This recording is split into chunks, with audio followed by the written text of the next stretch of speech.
By the end of this tutorial, you should be able to create a custom color slider with movable dials like this to create any one of 16 million different colors within your app.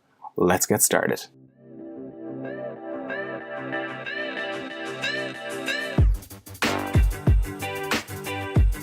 Hello and welcome back to another Thunkable tutorial. In this one, we're going to demonstrate how to create a color slider. So using 3 of these slider components to generate your own custom colors. In the previous one, I assume then that you know kind of how to use the image component itself, the slider component itself, and how to use these images and how to customize the look of the slider.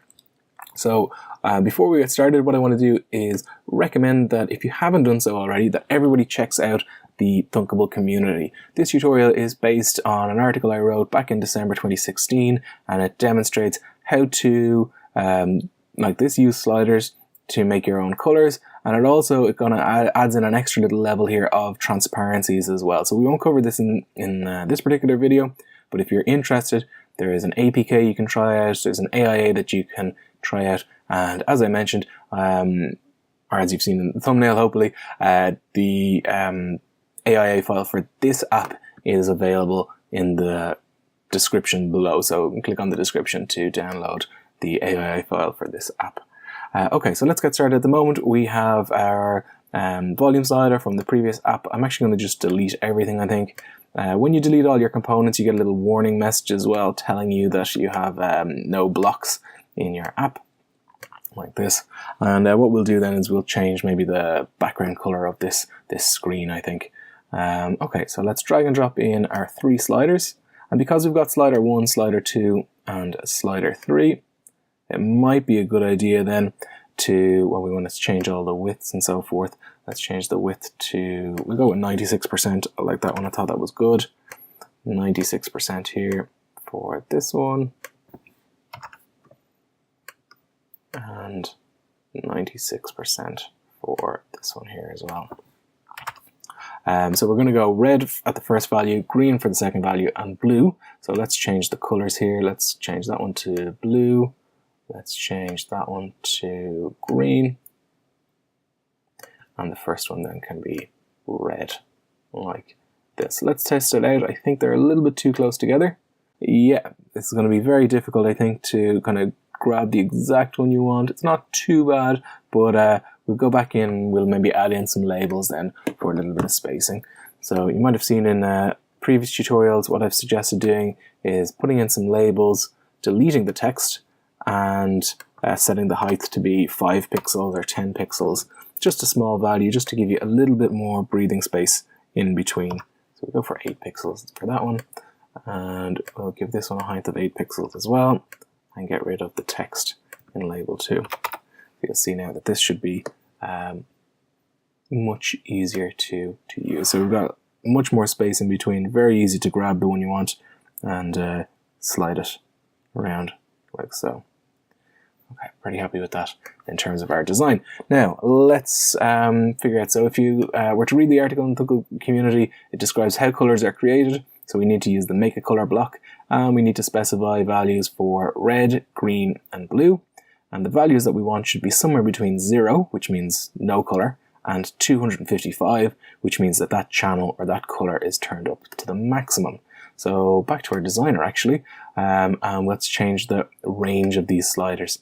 So 10, that should go down to 0, and our max value should be 255, like this.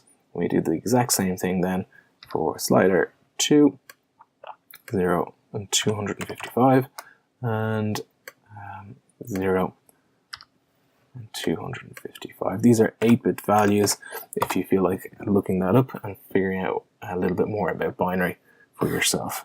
So there we go, much better.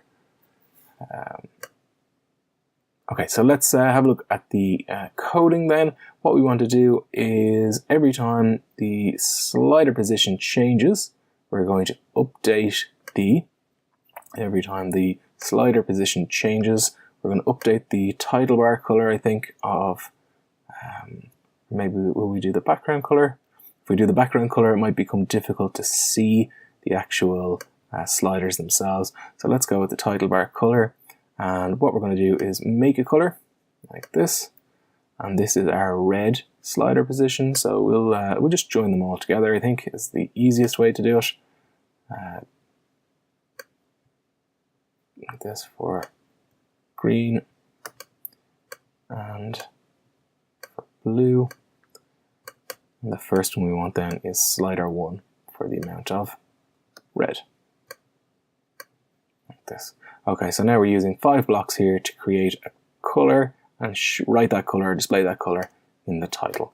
We can do the same thing here for slider 2, like this. And we can duplicate again and use the exact same idea for slider 3.